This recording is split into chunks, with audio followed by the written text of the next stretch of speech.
Chapter 10 दोस्ती और खोज का सफर। तारांकन। मेंग हाओ अपनी साधना की गुफा में बैठा था, अपनी आंतरिक शक्ति को महसूस करते हुए।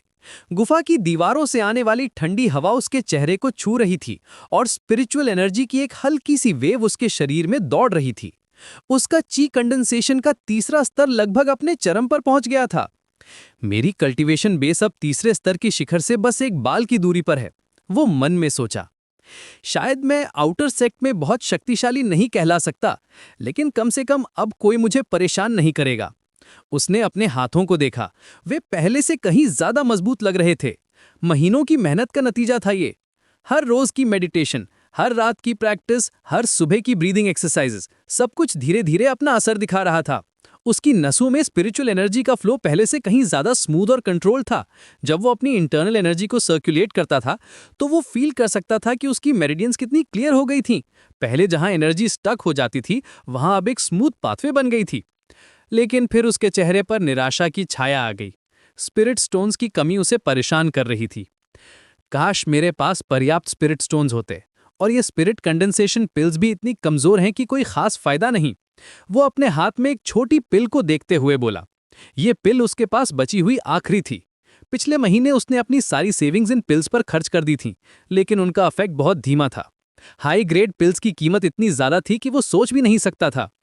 अमीर डिसाइपल्स के पास तो अनलिमिटेड रिसोर्सेज होते हैं, वे हाई क्वालिटी पिल्स खाते हैं जैसे मैं मानतू खाता हूं। उसे याद आया कि कैसे कुछ वेल्दी डिसाइपल्स के पास रेयर हर्ब्स और प्रेशियस स्टोन्स का कलेक्शन होता था। वे अपनी कल्टीवेशन को बूस्ट करने के लिए हर तरह के एक्सपेंसिव सप्लीमेंट्स यूज करते थे। अचानक उसके मन में अपने पुराने दोस्तों की याद आई। कितने दिन हो गए थे उन्हें देखे हुए। पिछली बार जब वो फैटी से मिला था तब वो अभी भी उसी तरह से वुड चॉपिंग कर रहा था, और वैंग टैंग फई को तो महीनों से देखा नहीं था। चलो आज नॉर्थ माउंटेन की तरफ जाकर फैटी से मिलता हूं, उसने फैसला किया। अपनी चीजें समेटकर वो अपनी गुफा से बाहर निकला। बाहर निकलते ही उसे आउटर सेक्ट की बस्लिंग एक्टिविटी दिखाई दी। डिसाइपल्स यहां वहां अपने काम में व्यस्त थे। कुछ अपनी मॉर्निंग कल्टीवेशन कर रहे थे। उनके चारों तरफ स्पिरिचुअल एनर्जी की फेंट वेव्स विजिबल थी। कुछ हर्ब्स कलेक्ट कर रहे थे, केयरफुली अपने बास्केट्स में रेयर प्लांट्स रख रहे थे। कुछ अपने फेलो डिसाइपल्स के साथ स्पारिंग प्रैक्टिस कर रहे थे। उनकी स्वॉर्ड्स की क्लैशिंग साउंड्स हवा में गूंज रही थी। ये सीन हमेशा उसे मोटिवेट करता था। हर कोई अपने अपने तरीके से स्ट्रॉन्गर बनने की कोशिश कर रहा था। रास्ते में चलते हुए मेंग हाओ ने देखा कि आसमान में कुछ अजीब सा मूवमेंट हो रहा है। जब उसने ऊपर देखा तो उसकी आंखें चौड़ी हो गईं। एक एलिगेंट युवक हवा में तैर रहा था, जमीन से लगभग 7 इंच ऊपर। उसके कपड़े हवा में लहरा रहे थे और उसका चेहरा बेहद शांत और कॉन्फिडेंट था। उसके चारों तरफ एक सटल ब्लू ऑरा था जो उसकी पावरफुल कल्टीवेशन को इंडिकेट कर रहा था। अरे, वो तो एल्डर ब्रदर वैंग टैंग फई हैं, मेंग हाओ ने पहचाना। उनके पास हवा में तैरने की क्षमता है जो की कॉन्डेंसेशन के 5वें स्तर के साथ आती है। वो फैसिनेटेड होकर देखता रहा। वैंग टैंग फई का ऑरा इतना पावरफुल था कि आसपास के सभी डिसाइपल्स उन्हें रिस्पेक्ट से देख रहे थे। कुछ जूनियर डिसाइपल्स तो उन्हें देखकर बाव भी कर रहे थे। वांग टेंग फे का अपीयरेंस बिल्कुल परफेक्ट था। उनके बाल सिल्की और वेल मेंटेन्ड थे, जैसे किसी स्किल्ड हेयर ड्रेसर ने उन्हें स्टाइल किया हो। उनका कॉम्प्लेक्शन फेयर और रेडिएंट था, एक नेचुरल ग्लो के साथ, जो अच्छी कल्टीवेशन का साइन था। उनकी आंखों में एक डीप विजडम झलक रही थी, जैसे वो लाइफ के कई सीक्रेट्स जानते हों। उनके रोब्स हाई क्वालिटी मटेरियल के थे और उन पर इंट्रिकेट पैटर्न्स बने थे जो उनकी हाई स्टेटस को रिफ्लेक्ट करते थे। जब वो मूव करते थे तो उनकी हर मूवमेंट ग्रेसफुल और कैलकुलेटेड लगती थी, जैसे कोई ट्रेन्ड डांसर परफॉर्म कर रहा हो। मेंग हाओ के मन में एक स्ट्रेंज फीलिंग आई। अगर मैं उनकी तरह दिखता तो इंपीरियल एग्जामिनेशंस में फर्स्ट आ सकता था, एम्पेयर की बेटी से शादी कर सकता था। वो हंसते हुए सोचा, लेकिन साथ ही उसे अपनी लिमिटेशंस का भी एहसास हुआ। ये सिर्फ अपीयरेंस की बात नहीं थी। वांग टेंग फे की पूरी पर्सनैलिटी में एक नेचुरल अथॉरिटी थी जो लोगों को ऑटोमैटिकली रिस्पेक्ट करने पर मजबूर करती थी। उनकी प्रेजेंस में आकर लोग ऑटोमैटिकली अपनी पोस्चर सुधार लेते थे। वांग टेंग फे का कल्टीवेशन लेवल 6ठे स्तर पर था, जो मेंग हाओ से काफी आगे था। उन्होंने सिर्फ 3 साल में यह लेवल अचीव किया था, जबकि मेंग हाओ अभी भी तीसरे स्तर पर स्ट्रगल कर रहा था। यह डिफरेंस सिर्फ टैलेंट का नहीं था, उनके पास बेटर रिसोर्सेज भी थे। High grade pills, rare cultivation techniques, experienced mentors, सब कुछ उनके डिस्पोजल पर था। उनकी ग्रेस और पावर देखकर मेंग हाओ को लगा कि अभी भी उसे बहुत लंबा सफर तय करना है, लेकिन हर किसी का अपना पेस होता है। उसने खुद को कंसोल किया, मैं भी अपने टाइम पर वहां पहुंच जाऊंगा। जब वांग टेंग फे आसमान से गुजरे तो उनके पीछे एक फेंट ट्रेल ऑफ स्पिरिचुअल एनर्जी रह गई। ये साइट इतनी मेस्मराइजिंग थी कि कई डिसाइपल्स काम छोड़कर उन्हें देखने लगे। मैंग हाओ ने नोटिस किया कि कुछ फीमेल डिसाइपल्स तो कंप्लीटली स्टार स्ट्रक लग रही थीं। उनकी आंखों में एडमिरेशन और लॉन्गिंग का मिक्सचर था। वो सच में सेक्ट के मोस्ट एलिजिबल बैचलर हैं, उसने मन में सोचा। कोई भी लड़की उनसे शादी करने को तैयार होगी। कुछ देर बाद मेंग हाओ नॉर्थ माउंटेन के उस हिस्से में पहुंचा जहां फैटी रहता था। ये एरिया थोड़ा आइसोलेटेड था, सराउंडेड बाय थिक ट्रीज और वाइल्ड वेजिटेशन। हवा में वुड की फ्रेश स्मेल थी, मिक्स विद कुछ हर्ब्स की फ्रेग्रेंस। यहाँ का एटमॉस्फेयर बिल्कुल पीसफुल था, शहर के हसल बसल से बिल्कुल अलग। बर्ड्स की चर्पिंग, लीव्स की रसलिंग और डिस्टेंट वाटर स्ट्रीम की जेंटल साउंड, सब कुछ मिलकर एक सूदिंग एनवायरनमेंट बना रहा था। दूर से ही उसे लकड़ी काटने की आवाज सुनाई दी। थाक थाक थाक की मोनोटोनस साउंड आ रही थी, बिल्कुल रिदमिक और कंसिस्टेंट। ये साउंड इतनी रेगुलर थी कि लगता था जैसे कोई मशीन वर्क कर रही हो। जैसे जैसे वो पास आता गया, आवाज और भी क्लियर होती गई। ये सिर्फ लकड़ी काटना नहीं था, इसमें एक स्ट्रेंज इंटेंसिटी थी, जैसे कोई अपनी पूरी एनर्जी और फ्रस्ट्रेशन निकाल रहा हो। जब वो क्लियरिंग में पहुंचा तो उसने देखा कि फैटी अपनी आंखें बंद किए हुए स्लीप वॉकिंग कर रहा है और बड़बड़ा रहा है। उसके मूवमेंट्स बिल्कुल ऑटोमेटिक थीं, जैसे कोई प्रोग्राम्ड रोबोट काम कर रहा हो। उसका एक्स परफेक्टली बैलेंस था और हर स्विंग प्रिसाइज और पावरफुल। तुमने मेरी बीवी चुराई और मेरे मंटू भी, मैं तुम्हें काट के मार डालूंगा, मैं तुम्हें दांतों से काट खाऊंगा। फैटी का फेस रेड हो रहा था एंगर से और उसकी मूवमेंट्स बेहद एग्रेसिव थीं। वो अपने एक्स को ऐसे स्विंग कर रहा था जैसे वो किसी रियल एनिमी से फाइट कर रहा हो। उसकी मसल्स टेंस थीं और उसके चेहरे पर इंटेंस कंसंट्रेशन का एक्सप्रेशन था। मैंग हाओ हंसी रोकने की कोशिश करता हुआ पास गया। फैटी का ये स्लीव वॉकिंग बिहेवियर बिल्कुल नहीं बदला था। वो अभी भी उसी तरह से लकड़ी काट रहा था जैसे किसी इनविजिबल एनिमी से लड़ रहा हो। उसके चारों तरफ वुड चिप्स बिखरे पड़े थे और उसके कपड़े स्वेट से भीगे हुए थे। ये क्लियर था कि वो कई घंटों से यही कर रहा था। उसकी ब्रीदिंग हैवी थी लेकिन रिदम में थी। मुझे वाइल्ड चिकन की स्मेल आ रही है। हाँ, 2 चिकन्स, फैटी अचानक चिल्लाया, अभी भी सोते हुए। उसकी नाक हवा में स्निफ कर रही थी और उसका एक्सप्रेशन सडनली होपफुल हो गया था। उसकी आंखें अभी भी बंद थी लेकिन उसका फेस ब्राइट हो गया था। मैंग हाओ ने मुस्कुराते हुए अपने बैग से 2 रोस्टेड चिकन्स निकाले जो उसने रास्ते में खरीदे थे। वो जानता था कि फैटी को वाइल्ड चिकन बहुत पसंद है, इसलिए उसने स्पेशली ये ट्रीट लाया था। ये चिकन्स परफेक्टली रोस्टेड थे, गोल्डन ब्राउन कलर के साथ, और उनसे एक डिलीशियस अरोमा आ रही थी। उसने उन्हें फैटी के पास रख दिया, केयरफुल रहते हुए कि कहीं उसकी स्लीप डिस्टर्ब न हो जाए। फैटी की नाक हिली और वो धीरे धीरे जागा। उसकी आंखें स्लोली खुली और जब उसने चिकन्स देखे तो उसका फेस इंस्टेंटली लाइट अप हो गया। उसकी आंखों में जेन्युइन हैप्पीनेस और सरप्राइज था। फिर जब उसकी नजर मैंग हाओ पर पड़ी तो वो बेहद खुश हो गया। उसका पूरा डिमीनर चेंज हो गया। पहले जो एग्रेसिव एनर्जी थी वो कंप्लीटली डिसअपीयर हो गई। अरे मैंग हाओ, तुम कितने अच्छे हो। तुम इतने दिनों से गायब थे लेकिन फिर भी सीक्रेटली आकर मेरी लकड़ी काटने में हेल्प करते रहे। लगभग 2 महीने से ऐसा चल रहा है। मैंग हाओ, मैं ली फुगोई हूं और मेरी पूरी जिंदगी में तुमसे बेहतर दोस्त नहीं मिला। फैटी के आईज में जेन्युइन ग्रैटिट्यूड और इमोशन थे। उसकी वॉइस में एक वार्मथ थी जो डायरेक्टली हार्ट को टच करती थी। मैंग हाओ कंफ्यूज हो गया। क्या मतलब? मैं तो 2 महीने से यहां नहीं आया था। उसने केयरफुली फैटी के एक्सप्रेशन को ऑब्जर्व किया। ये क्लियर था कि फैटी को कुछ जेन्युइन एक्सपीरियंस हुआ था, लेकिन वो क्या था? उसकी कंफ्यूजन जेन्युइन थी। वो सच में नहीं जानता था कि फैटी किस बात का जिक्र कर रहा है। अरे मैंग हाओ, आखिरकार तुमने अपना चेहरा दिखाया। हर बार जब मैं जागता हूं तुम्हें पुकारता हूं लेकिन तुम कभी नजर नहीं आते। 2 महीने से वाइल्ड चिकन नहीं खाया था। तुम इतने दिन कहां गायब थे? जब तुम हमेशा मेरी लकड़ी काटने आते हो तो चिकन्स भी क्यों नहीं लाते? मैंग हाओ को समझ आया कि फैटी को कुछ गलतफहमी हो रही है। शायद कोई और उसकी हेल्प कर रहा था या फिर ये उसका इमेजिनेशन था। लेकिन जब उसने अराउंड देखा तो वाकई बहुत सारी फ्रेशली चॉप्ड वुड पड़ी थी। फैटी अकेले इतना काम नहीं कर सकता था। वुड का पाइल इतना ऑर्गेनाइज था कि ये क्लियर था कि कोई स्किल्ड पर्सन ने इसे अरेंज किया था। फैटी, तुम्हें यकीन है कि कोई तुम्हारी हेल्प कर रहा था? मैंग हाओ ने केयरफुली पूछा। उसकी क्यूरियोसिटी बढ़ रही थी। हाँ यार, बिल्कुल। हर रात जब मैं सोता हूं तो सुबह उठ के देखता हूं कि काम बढ़ गया है और समटाइम्स तो मुझे लगता है जैसे कोई मेरे साथ साथ वुड चॉप कर रहा है। फैटी ने एंथुजियास्टिकली बताया। मैं क्लियरली फील कर सकता हूं कि कोई और प्रेजेंस है, लेकिन जब आंखें खोलता हूं तो कोई नजर नहीं आता। दोनों दोस्त चिकन्स खाते हुए बातें करने लगे। फैटी ने अपनी कल्टीवेशन के बारे में बताया। मैं हर रात ट्रेनिंग करता हूं, लेकिन अजीब बात यह है कि मुझे जरा सा भी स्पिरिचुअल एनर्जी फील नहीं होती। बस एक ही चीज होती है, मेरे दांत बढ़ते जाते हैं। मुझे डर लगता है कि कहीं मैं अपनी जीभ ही ना काट लूं। उसकी वॉइस में जेन्युइन कंसर्न था।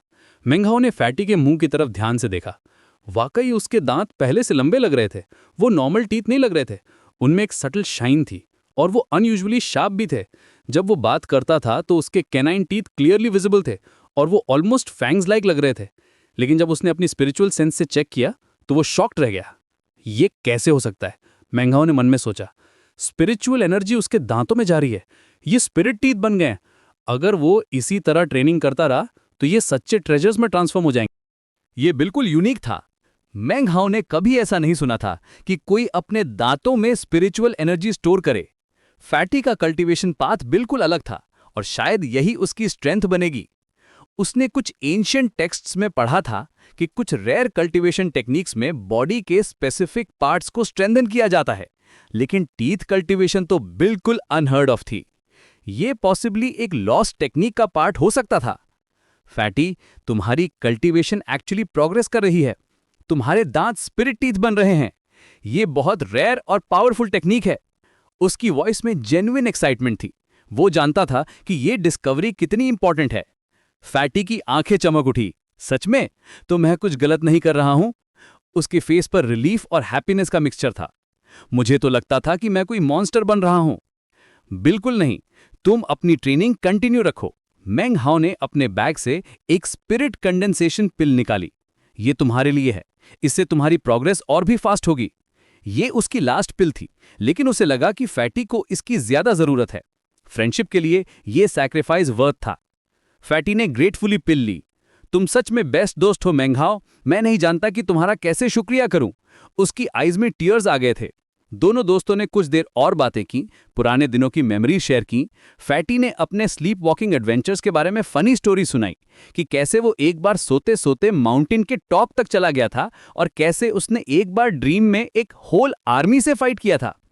मेंघाओ ने अपनी रीसेंट कल्टीवेशन एक्सपीरियंसेस बताएं, अपनी स्ट्रगल्स के बारे में बात की। तुम्हें पता है मेंघाओ, समटाइम्स मुझे लगता है कि मेरी ये स्ट्रेंज कल्टीवेशन मेथड कोई एक्सीडेंट नहीं है, जैसे कोई मुझे गाइड कर रहा है। क्या मतलब? मेंघाओ ने पूछा। मेरे ड्रीम्स में कभी कभी एक ओल्ड मैन आता है। वो कुछ नहीं कहता, बस मुझे देखता रहता है। और जब मैं जागता हूं तो मुझे लगता है जैसे मैंने कुछ नया सीखा है। फैटी का एक्सप्रेशन सीरियस हो गया था। वो बहुत वाइज लगता है, जैसे सेंचुरीज का एक्सपीरियंस हो। ये इन्फॉर्मेशन मेंघाओ के लिए बहुत इंटरेस्टिंग था। शायद फैटी को कोई हिडन मास्टर गाइड कर रहा था, या फिर उसकी ये यूनिक कल्टीवेशन मेथड किसी एंशिएंट टेक्निक का पार्ट था। शाम होने पर मेंघाओ ने विदा लेने का फैसला किया। मुझे वापस जाना होगा फैटी, अपना ख्याल रखना और ट्रेनिंग कंटिन्यू रखना। हाँ हाँ जरूर, और अगली बार चिकन जरूर लाना, फैटी ने हंसते हुए कहा। और मेंघाओ, अगर तुम सीक्रेटली आके मेरी हेल्प करते रहोगे तो कम से कम फेस तो दिखा दिया करो। वापसी के रास्ते में मेंघाओ वेस्ट माउंटेन के एक अलग रूट से जा रहा था। ये पाथ कम ट्रैवल्ड था और उसे लगा कि ये एक पीसफुल वॉक होगी, लेकिन अचानक उसे आगे से कुछ अजीब आवाजें सुनाई दी। फाइटिंग की साउंड्स, चीखने चिल्लाने की आवाजें और मेटल क्लैशिंग की शार्प साउंड्स। क्यूरियोसिटी में वो उस तरफ बढ़ा। जैसे वो एक क्लियरिंग में पहुंचा, उसकी सांस रुक गई। यहाँ एक ब्रूटल कॉम्बैट जोन था। कई डिसिपल्स आपस में फियर्स फाइटिंग कर रहे थे। ये सीन बिल्कुल डिफरेंट था उस पीसफुल सेक्ट लाइफ से जो वो नॉर्मली देखता था। एक बोर्ड पे लिखा था, लो लेवल पब्लिक जोन, केवल की कंडेंसेशन फर्स्ट से थर्ड लेवल के डिसिपल्स के लिए। फोर्थ लेवल और उससे ऊपर वाले प्रोहिबिटेड हैं। यहाँ का सीन बेहद वायलेंट था। ब्लड से लथपथ डिसिपल्स, डेस्परेट फाइटिंग और सर्वाइवल के लिए स्ट्रगल। हर कोई अपनी जान की बाजी लगाकर फाइट कर रहा था। कुछ डिसिपल्स के कपड़े फटे हुए थे, कुछ के चेहरे पर कट्स थे और सबकी आंखों में एक वाइल्ड डेस्परेशन थी। ये एक रियल बैटलफील्ड था, ट्रेनिंग ग्राउंड नहीं। एक डिसिपल जमीन पर गिरा हुआ था और चिल्ला रहा था, मेरी हेल्प करो। उसकी वॉइस में जेन्युइन टेरर था। उसके कपड़े ब्लड से सोक्ड थे और वो बेयरली कॉन्शियस था। दूसरा उसके ऊपर खड़ा होकर बोला, कौन तुम्हें काऊ से बचा सकता है? उसके हाथ में एक ब्लडी स्वॉर्ड था और उसका एक्सप्रेशन मर्सिलेस था। उसकी आंखों में कोई ह्यूमैनिटी नहीं दिख रही थी। मेंघाओ को एहसास हुआ कि कल्टीवेशन वर्ल्ड की ये हार्श रियलिटी है। यहां सिर्फ स्ट्रेंथ ही मैटर करती है। वीक डिसाइपल्स को सर्वाइव करने के लिए इतनी ब्रूटल कंडीशंस में फाइट करना पड़ता है। ये जोन लोअर लेवल डिसाइपल्स के लिए एक टेस्टिंग ग्राउंड था, जहां वे अपनी एबिलिटीज प्रूव कर सकते थे, लेकिन साथ ही ये एक्सट्रीमली डेंजरस भी था।